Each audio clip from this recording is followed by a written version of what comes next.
Olá, graça e paz da parte do nosso Senhor Jesus.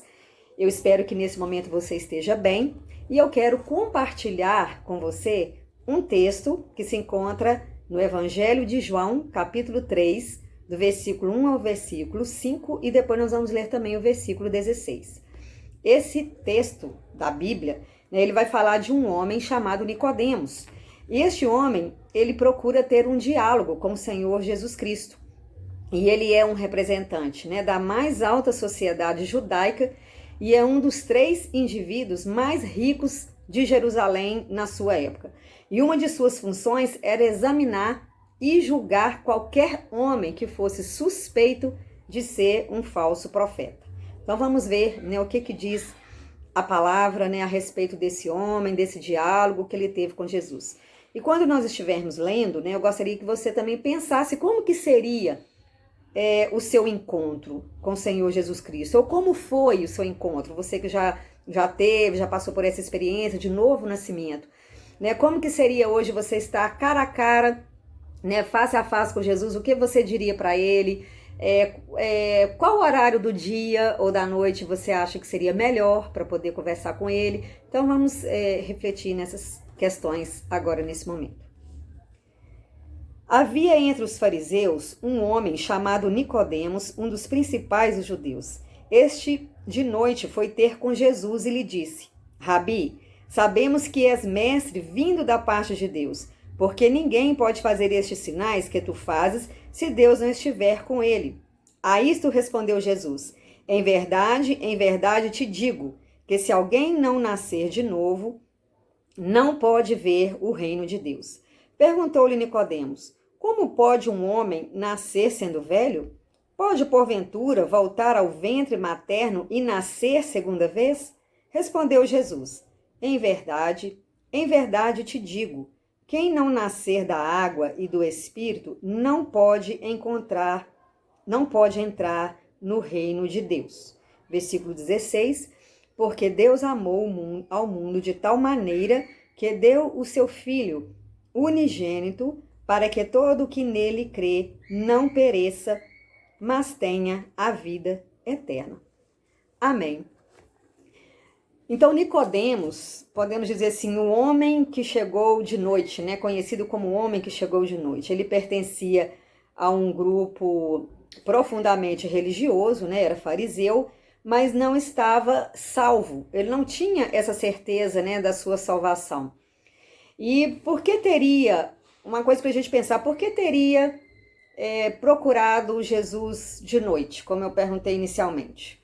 Por que será, que ele foi procurar Jesus à noite? Seria uma medida de precaução, não querendo, quem sabe, comprometer-se, também aos seus companheiros lá do Sinédrio? Será que a luz do dia e à vista de todos, por ele ocupar uma alta posição social e religiosa, será que ele também não ficaria, assim, meio preocupado de se expor, que as pessoas viessem a questionar por que ele estava ali, Então, talvez ele queria ficar, a impressão que a gente tem é que ele queria ficar longe dos olhares curiosos. Então, ele procurou Jesus de noite.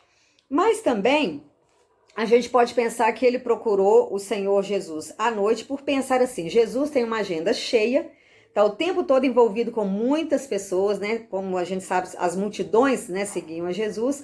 Então, devido a ele estar muito atarefado, eu procurando o Senhor Jesus à noite, esse que todo mundo fala que é o profeta, ele vai me dar uma atenção melhor. Talvez tenha sido também esse pensamento de Nicodemos. Então, nós vamos ver o que aconteceu, como ocorreu esse novo nascimento, qual foi a porta de entrada no reino de Deus para Nicodemos. Um homem que era extremamente religioso, mas que até então não tinha passado, não havia experimentado o novo nascimento.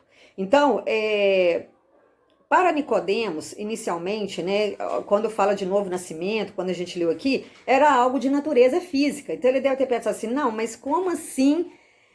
Não estou entendendo o que esse profeta está dizendo, Como assim que eu vou ter um novo nascimento? Eu vou voltar a ser um bebê? Vou ser um nenenzinho, Vou voltar para o ventre da minha mãe? Impossível, não tem como. Só que Jesus, ele esclarece para Nicodemos, né, que haveria de acontecer na vida dele uma transformação espiritual.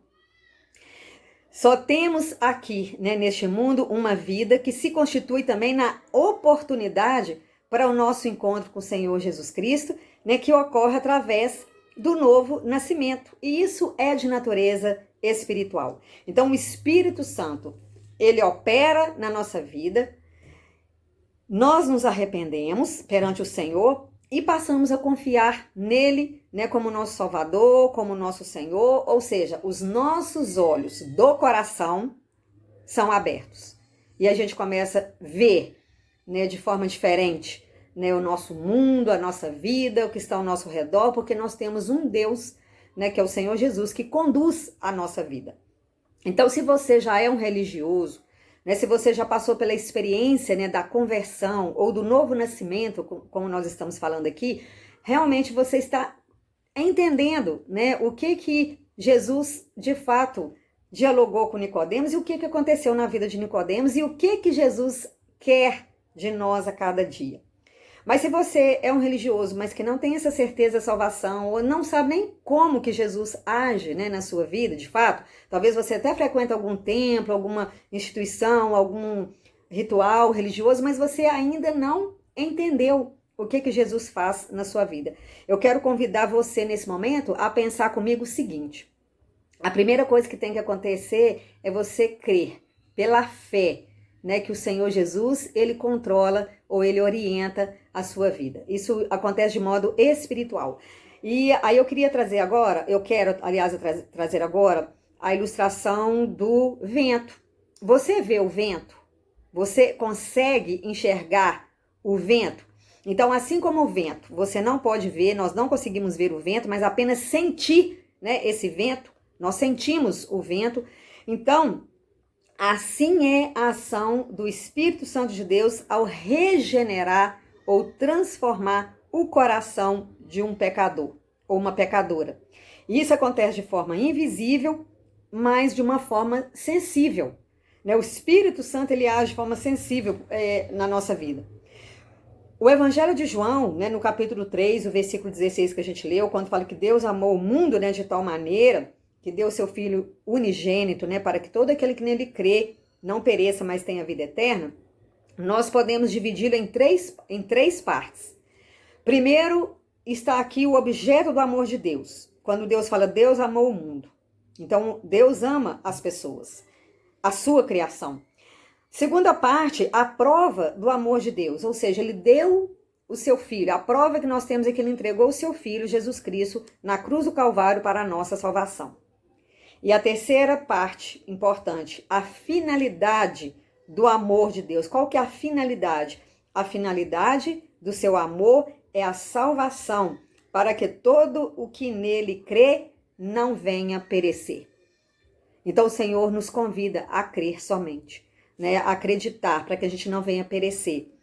Então, eu gostaria de perguntar a você, eu quero perguntar a você nesse momento, você é um religioso que ainda não nasceu de novo? Pense um pouquinho. A nova vida em Cristo, ela se dá através desse novo nascimento, que é a maior necessidade, né, que uma pessoa tem. O novo nascimento em Cristo Jesus. Se você já enfrentou os obstáculos, se você já sente que é uma pessoa regenerada, que já encontrou o Senhor Jesus, assim como Nicodemos enfrentou, né, os obstáculos da vida dele, continue, né, nessa posição, nesse posicionamento de servir ao Senhor, não importa as dificuldades, não importa a circunstância, né, que você está vivendo hoje, toda a luta ou a dor que você esteja enfrentando. Nicodemos percebeu que o seu maior problema naquele momento ali era um problema espiritual. E aí, a partir dali, ele viu que ele não precisava mais se preocupar com a sua posição social, porque ele recebe, né, o Senhor Jesus Cristo na sua vida. Ele passa a ter uma nova vida, digamos assim. Então, o Senhor, ele, de novo, né, ele fala comigo, fala com você. Me receba todos os dias na sua vida. Ainda que você já passou por esse processo, já falou, um dia eu já aceitei Jesus, eu conheço Jesus, tenha uma intimidade maior com Ele. Diga para Ele todos os dias, Senhor, eu quero que o Senhor renove todos os dias a minha vida. Eu quero andar em novidade de vida, como diz a palavra, andemos, né, em novidade de vida. O Senhor quer que a gente ande assim. Né? Essa novidade de vida na presença dele não quer dizer que as coisas, né, ao nosso redor, tudo num belo dia vai se transformar de vez. Não é nesse sentido. Mas é dentro de nós, né, onde mora, onde age, né, o Espírito Santo de Deus, a presença de Deus, de Jesus na nossa vida, as coisas vão se renovando dentro de nós. Nós podemos ser curados, né, das nossas enfermidades, nós podemos ser aliviados dos pesos, né, que estão sobre os nossos ombros. Então, o Senhor, Ele convida, né, para que você, além de ter essa certeza da sua salvação e passar por este novo nascimento, ou já passou, que você a cada dia se entregue a Ele. Que a cada dia, nessa confiança, né, nesse relacionamento, né, de amor com Ele, né, você possa ter a convicção, né, ter a certeza de que Ele se faz presente a todo instante na sua vida. Que Deus te abençoe. Eu vou estar orando, né, nesse momento por nossas vidas, né, por você. Deus Santo, Deus de amor, te agradecemos porque verdadeiramente o Senhor se faz presente conosco. Não importa a hora que a gente te procura, se é à noite, de manhã, à tarde, ó Pai, de madrugada, mas o Senhor está sempre pronto para nos acolher, sempre pronto para dialogar, para conversar, ó Deus, conosco, quando nós abrimos o nosso coração a Ti. E nesse instante, Deus, eu quero apresentar ao Senhor essa pessoa que me ouve nesse momento, esse irmão, essa irmã, ó Deus, que está refletindo na Tua palavra nesta hora, ó Deus, que nós acabamos de ler. Ó Deus, que verdadeiramente, Pai, sim, nós precisamos ter uma vida nova em Cristo Jesus. Por isso, Pai, nós já Te aceitamos, ó Deus, no nosso coração, como aquele que dirige a nossa vida, que conduz os nossos passos a cada dia. Se conosco, nos proteja e nos livra, Pai, do mal a cada instante. Em nome de Jesus. Amém.